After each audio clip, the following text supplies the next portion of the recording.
आप देख रहे हैं दैनिक लोकफन न्यूज, बेबाक आवाज, खास खबरों के साथ। नहीं चलेगी, नहीं चलेगी, तानाशाही नहीं चलेगी, नहीं चलेगी, नहीं चलेगी, तानाशाही नहीं चलेगी, नहीं चलेगी, नहीं चलेगी, तानाशाही नहीं चलेगी। रंगा बिल्ला मुर्दाबाद, रंगा बिल्ला मुर्दाबाद, रंगा बिल्ला मुर्दाबाद, रंगा बिल्ला मुर्दाबाद, मुर्दाबाद, मुर्दाबाद। बीजेपी सरकार मुर्दाबाद को इंसाफ दो, बिल्किस बानो को इंसाफ दो, इंसाफ दो, बिल्किस बानो को इंसाफ दो, इंसाफ दो। बीजेपी सरकार शर्म करो, शर्म करो, शर्म करो। बीजेपी सरकार शर्म करो, शर्म करो, शर्म करो। बीजेपी सरकार शर्म करो, शर्म करो, शर्म करो। बिल्किस बानो को इंसाफ दो, इंसाफ दो, इंसाफ दो। नारी के सम्मान में, मैदान में, नारी के सम्मान में, मैदान में। बिल्किस बानो के गुनाहगारों को जेल वापस जाना होगा, जाना होगा, जाना होगा। जेल वापस जाना होगा, जाना होगा, जाना होगा। बलात्कारियों को फांसी दो, फांसी दो, फांसी दो। बलात्कारियों को फांसी दो, फांसी दो, फांसी दो। बलात्कारियों की माफी को रद्द करो, रद्द करो, रद्द करो। बीजेपी सरकार शर्म करो, शर्म करो, शर्म करो। नारी के सम्मान में, मैदान में, नारी के सम्मान में, मैदान में। भाई अच्छू भाई और हमारे मौलाना अबूजर पटेल कोषाध्यक्ष यहाँ पर सभी लोग मौजूद हैं। आज एसडीपीआई पूरे मुल्क के अंदर सड़कों पर धरना आंदोलन कर रही है हमारी बहन के लिए। बिल्किस बानो जो 2002 गुजरात दंगे के टाइम पे तो इनके ऊपर इस तरह से अजमत रेजी और उनके ऊपर सामूहिक बलात्कार हुआ था, उसके आरोपियों को वापस जेल में जाने के लिए आज इस डिमांड को लेकर एसडीपीआई सड़कों पर उतरी है। मैं आपको पीछे वक्त में लेके जाता हूँ। 2002 गुजरात दंगे चाहेगी इस मुल्क और इस दुनिया का ऐसा बदनसीब कोई इंसान होगा ना होगा जो 2002 गुजरात दंगे जो किसी को मालूम नहीं है। इस तरह से उसमें जो है तो अल्पसंख्यकों को और मुसलमानों को टारगेट किया गया था, खास करके मुस्लिमों को जिस तरह से नरसंहार और जिस तरह कत्लेआम मचाया गया था।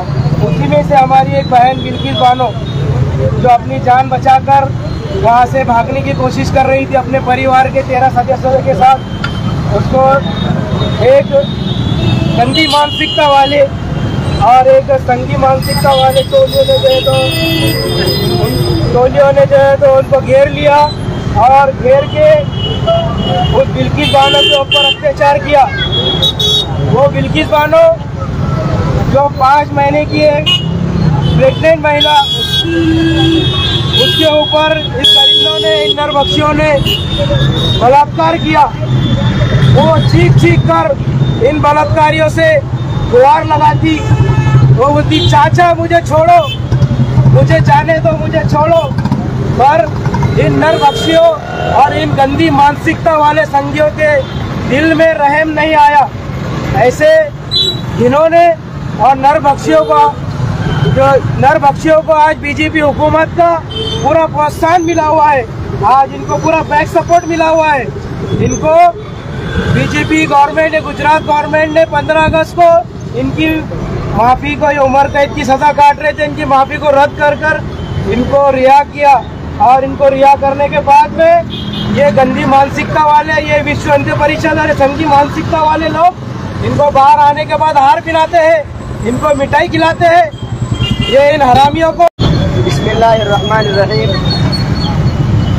सबसे पहले 2002 जो गुजरात के अंदर फसाद हुआ था, एक शबीना आजम बोलकर एक खातून शायरा, उसने एक नज़म लिखी थी, वो पढ़ के सुनाना चाहूँगा। उसके बाद नारी का सम्मान किस तरह किया जाता है मैं बीजेपी गवर्नमेंट को बताऊंगा।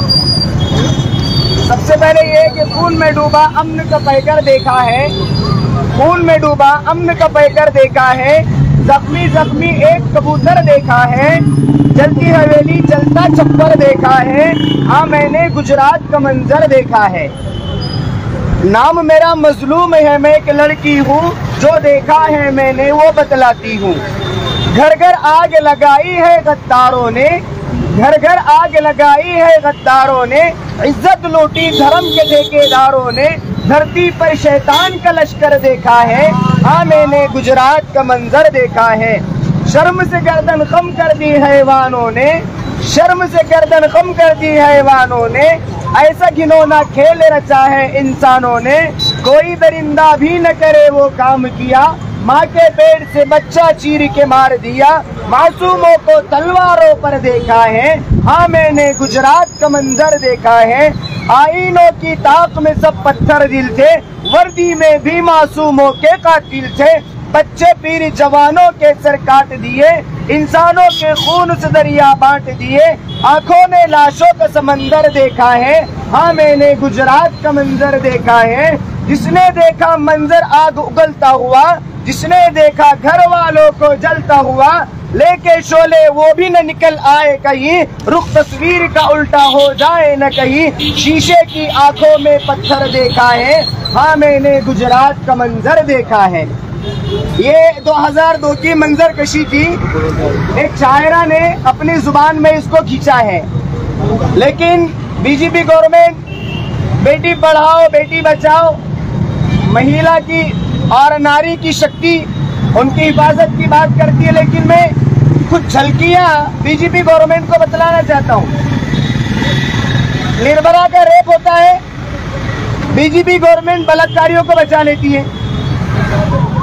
कई मासूम दलित बच्चों को मार दिया जाता है, बीजेपी गवर्नमेंट कातिलों को बचा लेती है। एक एतबार से देखा जाए तो बीजेपी को अपना नाम बदल देना चाहिए। वो भारत जो नाम रखी है भारतीय जनता पार्टी, उसको अपना नाम बदल करके बलात्कारियों को जमा करो पार्टी रखना चाहिए।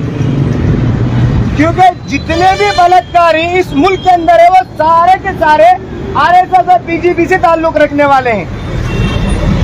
यहाँ तक के अगर आप यूपी का भी मंजर देखेंगे तो पुलिस वालों को भी नहीं छोड़ रहे, उनको भी मार रहे हैं। ये पुलिस वाले जो हमारी हिफाजत करते हैं ये उनको मारेंगे तो इनकी हिफाजत के लिए हम भी रोड पर निकल कर आएंगे।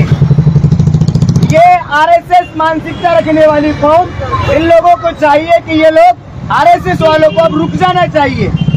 मैं नरेंद्र मोदी को बतलाता हूँ कि हुकूमत किस तरह की जाती है।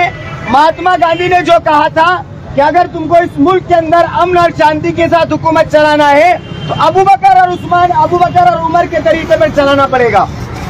नारी का सम्मान कैसा होता है मैं बतलाता हूँ। एक खातून एक रास्ते से जा रही थी, एक शख्स मिलकर उसको पूछता है, एक शख्स उसको मिलकर पूछता है अकेली कहाँ जा रही हो? तो वो खातून जवाब देती है या उमर मर गया है, उमर मर गया है जिसकी बुनियाद पर तू सवाल कर रहा है, या तू खुद उमर है? तो वो कहते हाँ मैं उमर हूँ। इतनी किसी के अंदर मजाल नहीं थी। एक औरत तने तना लंबा सफर मक्का से मदीना करती है, किसी की मजाल नहीं है कि जाकर उसको टच कर सके या उसकी तरफ आग की जाती है। नारी को सम्मान इस तरह दिया जाता है। तुम क्या कहते हो कि नारी की आजादी छीन ली गई है? मैं कहता हूँ जो नारी घर में बैठी है वो 4 लोगों पर हुकूमत करती है। पहला उसका शौहर होता है जिस पर वो हुकूमत करती है, दूसरा उसका बाप होता है जिस पर वो हुकूमत करती है, तीसरा उसका भाई होता है जिस पर वो हुकूमत करती है, चौथा उसका बेटा होता है जिस पर वो हुकूमत करती है। उस महिला को रानी बनाकर रखने वाली गवर्नमेंट अगर है तो वो मुसलमानों की थी और मुसलमानों की रहेगी इंशाअल्लाह। इनको नारी का सम्मान औरंगजेब आलमगीर रहमतुल्लाह अलैह से सीखना चाहिए। वो बहन ने मंदिर के अंदर बैठ करके खत लिखा था कि यहाँ के परेमन पुजारी मेरा बलात्कार कर रहे हैं। अपने खुद से खत लिखा। औरंगजेब अपनी फौज को लेकर बाहर जाते हैं, वहाँ के मराठों ने जाकर के उस पंडित को जान से मार दिया, मंदिर को गिरा दिया। लेकिन औरंगजेब ने गैर मुस्लिम बेटी को भी नहीं छोड़ा, उसको भी सम्मान दिलाया, उसको भी इज्जत दी। इनको सीखना चाहिए नारी का सम्मान। टीपू सुल्तान शहीद रहमतुल्लाह अलैह से इनको सीखना चाहिए नारी का सम्मान। औरंगजेब आलमगीर रहमतुल्लाह अलैह से, सलाहुद्दीन अय्यूबी रहमतुल्लाह अलैह से, और इनको सीखना चाहिए। बैरून मुल्क का सद्दाम हुसैन से एक बहन को छेड़ा जाता है तो वो इसराइल को तबाह करने के लिए सारा मिसाइल छोड़ देता है।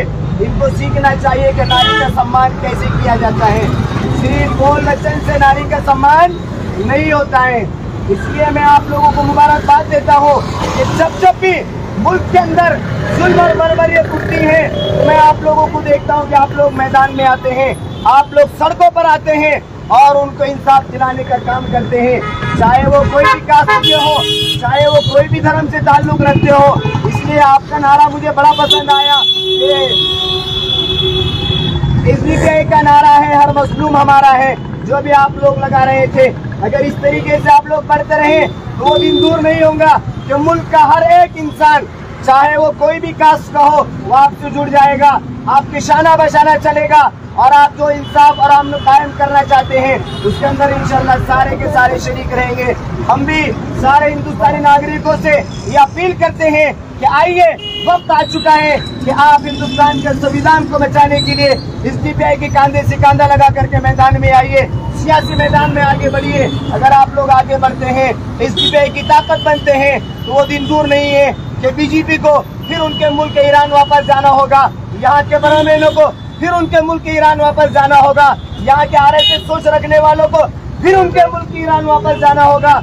ये अगर कर सकते हैं हम लोग, तो हम लोग सिर्फ एक ही पार्टी से उम्मीद रखते हैं और वो पार्टी है एसडीपीआई। इसलिए आप तमाम लोगों से मैं अपील करता हूँ कि आप आए और एसडीपीआई के अंदर शामिल हो, एसडीपीआई के कांधे से कांधा मिलाकर काम करें।